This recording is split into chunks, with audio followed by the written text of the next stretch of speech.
Bruntz, as we try and close the chapter on Indiana a little bit I here, slammed that bad boy shut. is there when you look back at it as somebody that does what we do, are you having any takeaways from that, or you just say, hey, they didn't show up, they didn't play well, let's move on? Both. I mean, I think it's both. Like some of the offensive issues were not unique to the Indiana game. Sure. I mean, three out of the last 4 weeks they've failed to get to 100 yards rushing. They're averaging, I think it's 2.76 a carry in Big Ten play right now. I don't have that committed to memory. I wrote that this morning, so just to clarify.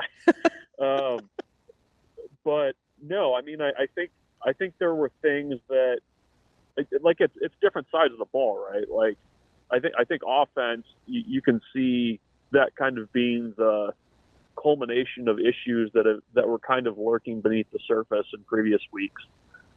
And I think defensively, I'm a little bit more willing to excuse it as a one-off.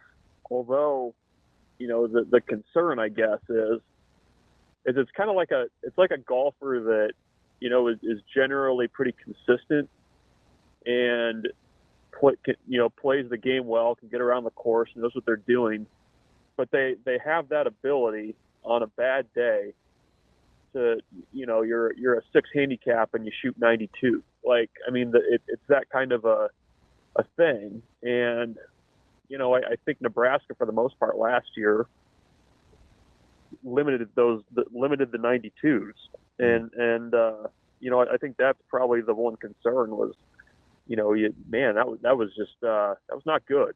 But I think that the track record on that side of the ball allows me to say it's a little bit more in the one-off category than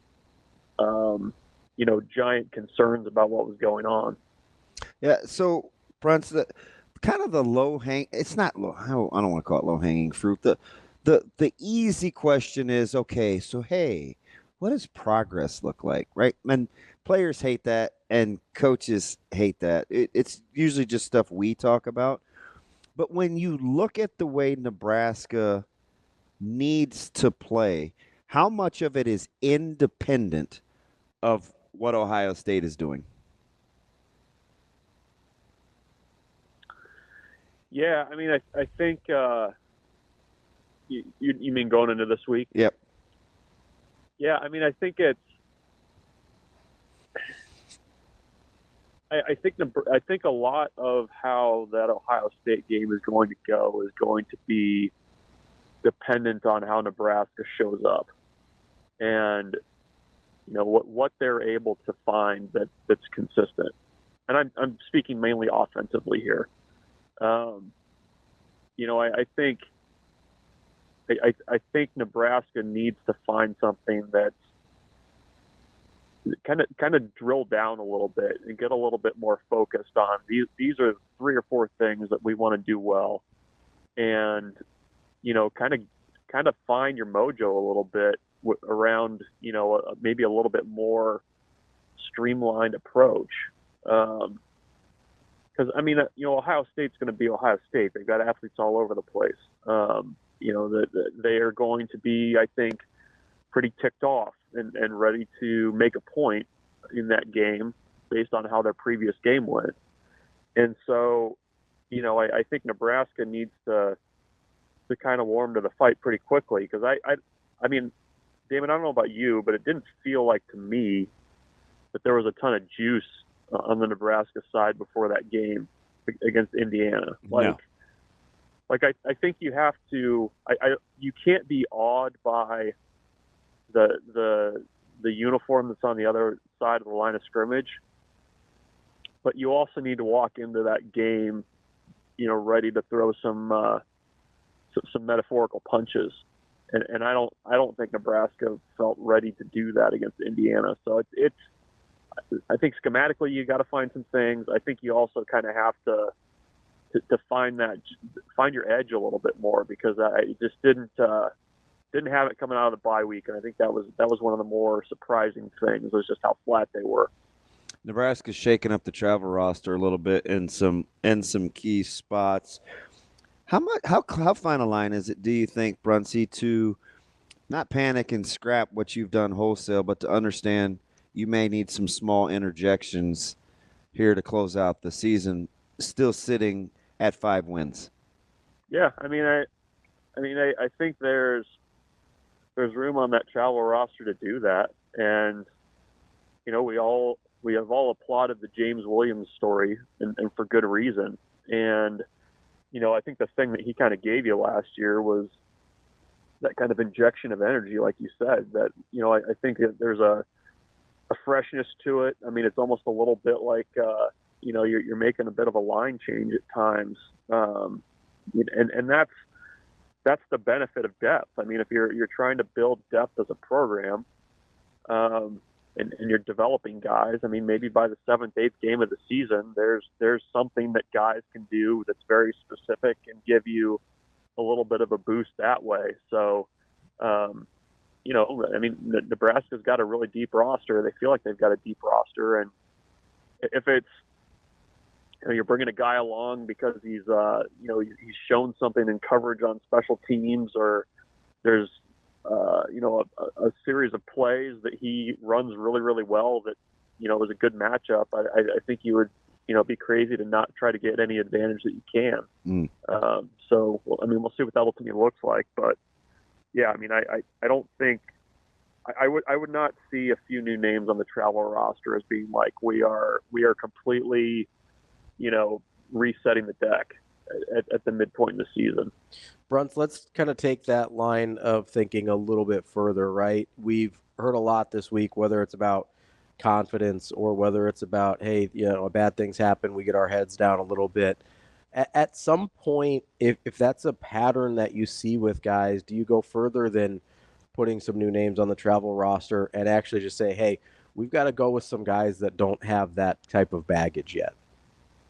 Yeah, I think if the drop-off's not big skill-wise, I think a little bit of edge is probably a good thing. And this is a game where you're probably going to need to be able to to be okay with things not going exactly to plan. I think that's just kind of the nature of playing a team like Ohio State. So the thing is we talk about the mentality and where guys' feelings are and things left over from the past regime, and here we go again and all that stuff. At some point, like it's football. Like you gotta like now that point is now. Right. I think that point was Saturday. See, but what he and Bruntz is around me all the time. So that's the part that bugs me. At some point, you just got to fight. You just play ball, man. Just play ball. Yeah, it's. Sure, I'm sure there's some trauma left over from the way that things have played out in the past, but the way that you get past that is by making it not happen and tackling and getting off blocks and winning one-on-ones and playing with energy and effort. And I think that's kind of the other side of the coin of the how you're approaching things and how you're kind of building this thing is, at some point it's blocking and tackling, and it's a very kind of, easy to see the results of that. So, I think that's kind of where the point where you're at now too, is like, you're getting into a really important stretch here. It's November. It's time to play some man football and, not worry so much about the feelings and everything that's happened in the past. We're talking with Michael Bruntz from Husker 24/7. Bruntz, and this is kind of a weird question, but do you think that's learnable, right? Because I sit here and I go, is that a word? Learnable? Is that a thing that you can learn? Because I sit here and I think, okay, like it's not just football, right? Like most successful people in life, it's just like it's failure management, a lot of it, right? Like figuring out, okay, this didn't work, what's next? And being able to do that with confidence without having it kind of shake who you are. Is that in your mind? We're going to say learnable again. Is that a learnable skill, or do you kind of just like some people have it or they don't? Because we know some people don't. Yeah, no, I mean, I think the hope is you have more people on your roster that it's learnable for than not, right? Like, I get what you're saying. Like, I think some people are just built that way. Like, and that's fine. And Nebraska probably has quite a few guys on their roster that are like that.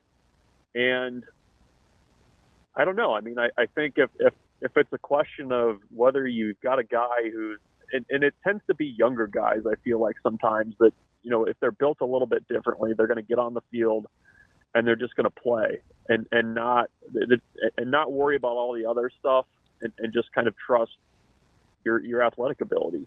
So, yeah, I mean, I think it's probably more learnable if you're able to actually succeed and do that. I mean, and it kind of probably compounds on itself a little bit too, where it's easier to learn those things and kind of make that step as a program when you have things that you can lean on when things are kind of tough. You know what I mean? Like if you're down 10 points, like what are you going to do offensively that's going to keep you in the game and not seem like it's just panic? You know what I mean? So I think that's where it's kind of tough, because it's like you're trying to get over that proverbial hump, and you just don't know yet, like what are you and what can you rely on when it's a little bit challenging. Bruntz, if you're Coach Sat, and you know we're not sure on Dylan's health situation. We know we've seen him grimace a couple of times. You saw him getting up from the pile in Bloomington. I don't know if the TV caught it, but clearly something was wrong with the ankle. Is that a conversation, do you think, you have ahead of time about, hey, you know, from a health standpoint, we're going to work you like this, this, and this. We may utilize this package. We won't ask you to do this. Or are you trying to get feedback and saying, if a guy wants to go, then he's going, and you try to do your best to protect him from himself? Yeah, I mean, I think you kind of have to have an approach going into the game of like, with these set of circumstances, this is what we're able to do and do well. And it's kind of what I meant earlier. I mean, I think it feels like things need to be simplified a little bit. I think that would kind of help everybody, just from an execution standpoint. You know, I think, you know, if you drill things that you feel like you can do well, it feels like that there's some power and simplicity there. But with Dylan, I mean, I'm you know, he's a competitor. He's going to say he's fine, but I think you probably have to call things and set things up in a way that is going to, you know, highlight what he's able to do well, and maybe not ask him to do things that he's maybe not equipped to do, given the circumstances. Because real time, I didn't have much of a problem with the way Nebraska was staying aggressive. I felt like that was something that they had to go through. And then, you know, you can fix it the next time around you're in it. But I think you at least have to feel what that feels like so you can do all you can to avoid feeling like that again. Do you know what I mean? Yeah. Yeah. I mean, you kind of just have to wear it, right? Yeah. Like it's Yep. you're that guy trying to get another inning in the sixth to save the bullpen. I mean, it kind of sucks, but you kind of do need to go through that a little bit. And I don't know, especially for Dylan. I mean, he's a high achieving guy that's won everywhere. I mean, this is all, it's new to him too, you know? Yeah. We're talking with Michael Bruntz, Husker 24. Bruntz, as we look at Ohio State, obviously Nebraska is a big underdog here. I've heard some people, I won't mention who, but you work with one of them, feel like that Nebraska needs to do some things that are pretty extreme or out of the ordinary to even give themselves a chance to be in this game. Like, do you see a world in which Ohio State's looking ahead, or Nebraska comes out with a little piss and vinegar, or like is there any world where this is? Well, I do hate the assumption that Nebraska is going to be like the lost puppy dog, and Ohio State's going to be pissed. I mean, Nebraska can't be tickled. Yeah, I get, like, Bruntz, what does what does a world in which this is a game in the fourth quarter look like to you? Yeah, I mean, I think if that's the case, I think Nebraska is going to, defensively, you're probably going to have to have forced a couple turnovers, a stolen possession here or there. You're probably going to have to hit on a few chunk plays, which, I mean, that's Ohio State showed against Oregon. I mean, that they're gettable in that way with the deep passing game. Surprisingly, Burke has really struggled. It wasn't just Oregon either. I'm surprised without the lack of, and maybe it is the lack of pass rush, like getting guys to the ground for Ohio State. But Burke's he's a better player than he's shown. The conversation this week over there has been a lot about a disconnect between some of the defensive coaches leading to that issue. Is my understanding of it. It probably started here in Omaha, Nebraska, Bruntz. I've been talking about that for about 6 weeks. No, something is clearly off between Knowles and Johnson Sr. Yeah, no, I mean, that's been the topic over there during the bye. So, I mean, there's probably something to that. And I don't know. I mean, it's given the way that the previous games went for both teams, you would hope that both are pretty ticked off. I mean, I think, from listening to the Ohio State folks kind of line this game up, I mean, I think they're a little bit they're expecting a really tough game from Nebraska based on how things went last week. And I think, for Nebraska, like I said, you're going to have to probably get a couple turnovers. You're going to have to be really stout against the run and get off the field when you can. And you're going to need Dillon to play like a five-star quarterback can. I mean, I think that's a big key is how do you kind of get back to just being more efficient. So you're going to need some unique plays. And yeah, I mean, I think that's the challenge is how do you get more explosive on offense and how do you, make things a little bit more difficult for Ohio State. I mean, they obviously are going to want to come out and they need to start, getting some style points here as you start looking towards the end of the season for them. So they're going to be really willing, I think, to do whatever they can to make that score look bad for Nebraska. Bruntz, as you look towards the receiving group a little bit this week, do you expect anything different in the rotation there at all? I don't know. It kind of depends on what direction Nebraska wants to go. I mean, I think if you're wanting to do more on the edges, I wouldn't be surprised to see a little bit more Alex Bullock in there.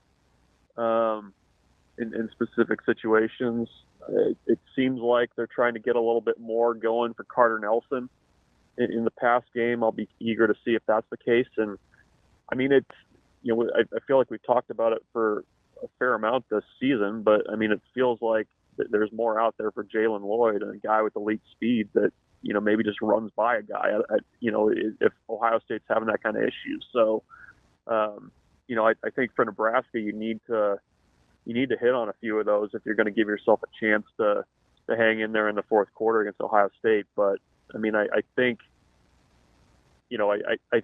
I think especially with the issues on the perimeter blocking, you need to find a few more guys that are able to do those things because you got to have the short, quick game. If you're getting 2.7 a carry, I mean that's just the reality of where you're at. Bruntz, in your mind, what's the running back rotation moving forward if Nebraska is actually, like Satterfield said, trying to commit more to the running game? Is it try and find a rhythm with a guy, or is it going to – I think it might be more options and at the same time. Or it's like – more option stuff? More guys that can carry the ball in the backfield at the same time. Yeah. No, I mean, I think that's – I think that's probably the direction. I mean, if you look at kind of where they've run the ball, pretty much all of their big plays of 10 yards or more in the run game have come, tackles and further outside. So I don't know. I don't think the answer is just, hammering Dowdell straight into the line because I just don't think you're going to have a ton of success that way. But yeah, I mean, I think it's going to be a little bit wider cast of characters. And, I think the really important thing, and when Nebraska has run the ball well and it's been in small doses, it's matching up the play calling with the personnel, because I feel like sometimes that has not the marriage of things there has not benefited Nebraska with the way that some plays are called. So, I think it's got to be a lot of the stuff to the outside, because that's where they've had success so far this year. That's Michael Bruntz, Husker 24/7. Bruntz, we appreciate it. Thanks, Bruntz. See you guys.